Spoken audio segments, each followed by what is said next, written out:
नमस्कार, कशिश न्यूज के news room live में आप सभी का स्वागत है। मैं हूं राकेश। एक दिन पहले यानी कि 2 अक्टूबर को गांधी जयंती के दिन प्रशांत किशोर ने अपनी पार्टी को लॉन्च किया था। अब वो पार्टी यानी कि जन स्वराज राजनीतिक दल बन चुका है, लेकिन पार्टी बनते ही अब ये जो है विवादों में घिर गया, क्योंकि तमाम राजनीतिक पार्टियां अब इस जन स्वराज यानी कि उनके जो संस्थापक है प्रशांत किशोर, उन पर ये बड़े आरोप लगा रहे हैं कि इन्होंने राष्ट्रपिता महात्मा गांधी का अपमान किया है, क्योंकि उनके जयंती के मौके पर ही इन्होंने जिस तरह से शराबबंदी को खोल देने की बात कही और जिस तरह से उन्होंने बयान दिया, वाकई में ये विवादों के घेरे में आ गया है। बता दें कि बुधवार को पटना के वेटनरी कॉलेज ग्राउंड से पीके ने इसका ऐलान किया था। हजारों समर्थकों के बीच पीके ने अपनी पार्टी की रूपरेखा बताई। मनोज भारती को कार्यवाहक अध्यक्ष बनाया गया। पीके ने सरकार बनने के बाद 1 घंटे के अंदर शराबबंदी खत्म करने का दावा किया। पीके ने कहा कि शराब से जो कमाई होगी उसे शिक्षा में खर्च किया जाएगा। बिहार बीजेपी प्रवक्ता प्रभाकर मिश्रा का कहना है कि जन स्वराज की स्थापना के साथ ही प्रशांत किशोर एक्सपोज हो गए हैं। बड़ी बड़ी बात करने वाले प्रशांत किशोर आरजेडी जैसे दलों के ढर्रे पर चलते दिखे। उन्होंने कहा कि यह साफ हो गया कि जातिवाद की राजनीति का विरोध प्रशांत किशोर का सिर्फ एक दिखावा था।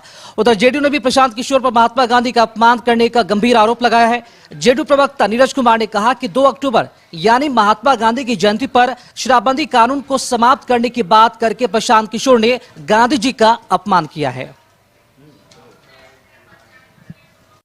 बोलना है कि नहीं किया जाए, दिल्ली तक बात पहुंचेगा कि नहीं पहुंचेगा?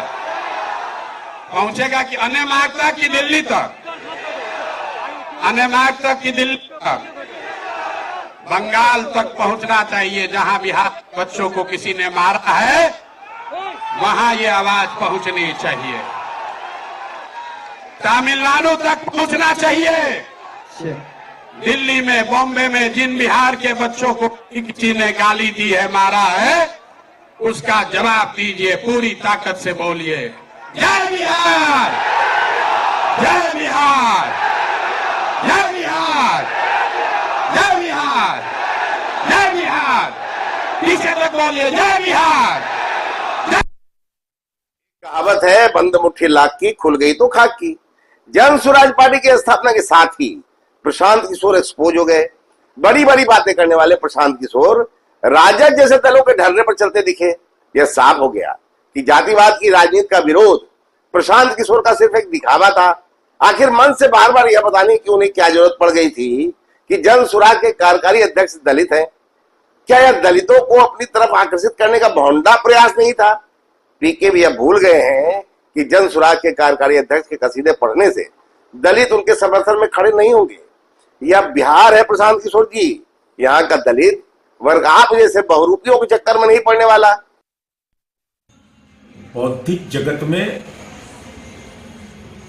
माननीय प्रशांत जी, आपने तो राष्ट्रपिता का अपमान कर दिया। ये कैसा दौर है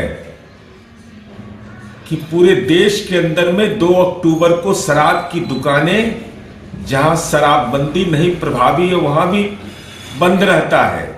और उस दिन आपने शराबबंदी खत्म किए जाने की बात कह करके राष्ट्रपिता महात्मा गांधी का अपमान किया है। पूरा देश और दुनिया आपके इस मंतव्य से बौद्धिक रूप से शर्मसार हुआ है और आपको राष्ट्रपिता के चरणों में जाकर के माफी मांगनी चाहिए। बहुत फायदा है। क्या लगता है? अच्छा, पहले क्या दिक्कत होता था, अब क्या दिक्कत नहीं हो रहा है? पहले जैसे चलते थे तो शराब सब पीकर थोड़ा इधर उधर कुछ बोल देता था किसी लड़की को, तो उससे थोड़ा बेहतर है। अब नहीं बोलता है कोई इधर लेटा रहता है, कहीं उधर रहता है। देखने में हम लोग को भी अजीब लगता है, लेकिन हम लोग भी संभल के चलते कि कुछ कोई अथी ना हो जाए। देख के चलने में भी अच्छा लगता है। तो पॉलिटिकल बयान आपने सुना कि तमाम राजनीतिक यानी कि राजनेता पटना में क्या कुछ कहते नजर आए और पटना की जो छात्राएं हैं उन्होंने प्रशांत किशोर के बयान को किस तरह से उन्होंने अपने बयानों के जरिए बताने की कोशिश की। ये बयान भी आपने सुना। बड़ा सवाल आकर यहाँ पर ये उठ रहा है कि आखिर प्रशांत किशोर ने जो बयान दिया है वो किस हद तक सही माना जाए। चलिए इसी खबर पर अधिक जानकारी देने के लिए हमारे साथ जुड़ चुके हैं ब्यूरो चीफ नीलकमल जी हमारे साथ मौजूद हैं। नीलकमल जी, 2 अक्टूबर ऐतिहासिक दिन रहा और ऐतिहासिक निर्णय भी प्रशांत किशोर का कि उन्होंने जन स्वराज को एक पार्टी में तब्दील कर दिया। अब पार्टी बनती विवादों में खड़ी हो गई है और इसी के साथ साथ सवाल उठ रहे हैं कि जेडीयू भी लगातार सवाल उठा रहा है कि आखिर आपकी ऐसी क्या मजबूरी रही कि उन्होंने इस तरह का बयान दिया। नीतीश कुमार की पार्टी सबसे महत्वपूर्ण नेता माने जाते हैं नीरज कुमार, उन्होंने कहा कि आपने महात्मा गांधी का अपमान किया है। सवाल यहाँ पर यह भी उठता है कि आखिर प्रशांत किशोर कैसे जस्टिफाई करेंगे 2 अक्टूबर के दिन शराबबंदी खोलने की जो ऐलान उन्होंने किया, क्या माना चाहे इस पर? देखिए राकेश, प्रशांत किशोर से यह सवाल मैंने भी पूछा था जब कशिश खास तौर पर जब प्रशांत किशोर से बात कर रहा था तो हमने भी यही कहा था कि 2 तारीख को आप अपने पार्टी की घोषणा कर रहे हैं, पार्टी के नए नाम का ऐलान करेंगे और उसी दिन आप यह बात भी बोलिएगा कि शराबबंदी कानून खत्म करेंगे। तो 2 अक्टूबर को तो उन्होंने कहा कि गांधी जी ने यह कहीं नहीं लिखा था कि शराबबंदी होनी चाहिए। उन्होंने कहा कि समाज में आप ऐसा व्यवस्था कर दे, ऐसी शिक्षा दे कि शराब से खुद ब खुद दूर हो जाए। लेकिन अब प्रशांत किशोर जो है इस मामले में फंसते नजर आ रहे हैं। गांधी जी ने क्या कहा था नहीं कहा था आज की पीढ़ी ये नहीं जानना चाहती, लेकिन ये तय बात है कि शराबबंदी से बिहार वासियों को काफ़ी फायदा, खासकर अगर महिलाओं की बात की जाए तो महिलाओं को काफ़ी फायदा पहुंचा है। वो इस मामले में कि जो सड़क पर जो शराबी घूमते थे, उनके ऊपर फप्तियाँ कसते थे या उनको निकल के जाने में कहीं तकलीफ होती थी, आज वो दृश्य नहीं दिखता है। तो ये प्रशांत किशोर के लिए बहुत बड़ा सेटबैक होगा कि अगर इस मामले में महिला उनके विरोध में चली गई। पॉलिटिकल पार्टी तो वो होती ही है एक दूसरे के ऊपर आक्षेप लगाने के लिए, लेकिन अगर इस मामले को लेकर के अगर महिलाएं इनके अगेंस्ट चली गई तो इनकी पार्टी बनने से पहले धराशायी हो सकती है। चूँकि ये एक ऐसा मुद्दा है शराबबंदी, और ये भी कहना कि शराब से जो पैसे आएंगे उससे बच्चों को शिक्षा देंगे, एकदम सेम मामला जो है वो केजरीवाल का भी था शराब घोटाले मामले में, लेकिन शिक्षा कहाँ दब गया। आप देखिए शराब मामले में क्या से क्या हो गया केजरीवाल का। अब इसी शराब को लेकर के ये प्रशांत किशोर जो है खेल खेलना चाहते हैं। उनको लग रहा है कि शराबबंदी की वजह से बहुत लोग नीतीश कुमार से अनॉयड है, नीतीश कुमार से नाराज है। शराबबंदी हम कानून खत्म कर देंगे तो हमारा वोट बैंक अचानक बहुत सारा बढ़ जाएगा, लेकिन हो सकता है कि ये दांव उनको उल्टा पड़ जाए। लिहाजा जो पॉलिटिकल पार्टियां जो कह रही है कि 2 अक्टूबर के दिन गांधी जी का उन्होंने अपमान किया है, कहीं ना कहीं ये बात लगता है कि 2 अक्टूबर के दिन कम से कम ऐसी बात प्रशांत किशोर को नहीं करनी चाहिए। नीलकमल जी, एक और मुद्दा गरमाया हुआ है प्रशांत किशोर से जुड़ा हुआ है ये कि आरजेडी यानी कि बीजेपी वालों का आरोप है कि जिस ढर्रे पर आरजेडी चल रहा है उसी ढर्रे पर प्रशांत किशोर आगे हैं। क्या बड़ा सवाल यहाँ पर ये उठ रहा है कि प्रशांत किशोर जिस तरह बार बार उन्होंने कार्यकारी अध्यक्ष मनोज भारती का नाम लिया और जिस जाति से वो बिलोंग करते हैं उनका भी उन्होंने बार बार नाम लिया है, तो क्या ये माना जाए कि बिहार में राजनीति करने के लिए आपको जाति का नाम बोलना ही पड़ेगा, इसके बिना कि यह संभव नहीं है बिहार में राजनीति करना? और क्या प्रशांत किशोर उसी रास्ते पर चल रहे हैं? बिल्कुल राकेश, आपने सही सवाल किया है कि जिस प्रकार से पार्टी विद द डिफरेंस की बात कही गई थी प्रशांत किशोर के द्वारा कि उनके पार्टी में सारे लोग नेता होंगे, कोई नेता एक नहीं बनेगा, सारे लोग मिल करके पार्टी को चलाएंगे और उनके पार्टी में कोई जात पात ऊंच नीच का कोई भेदभाव नहीं होगा।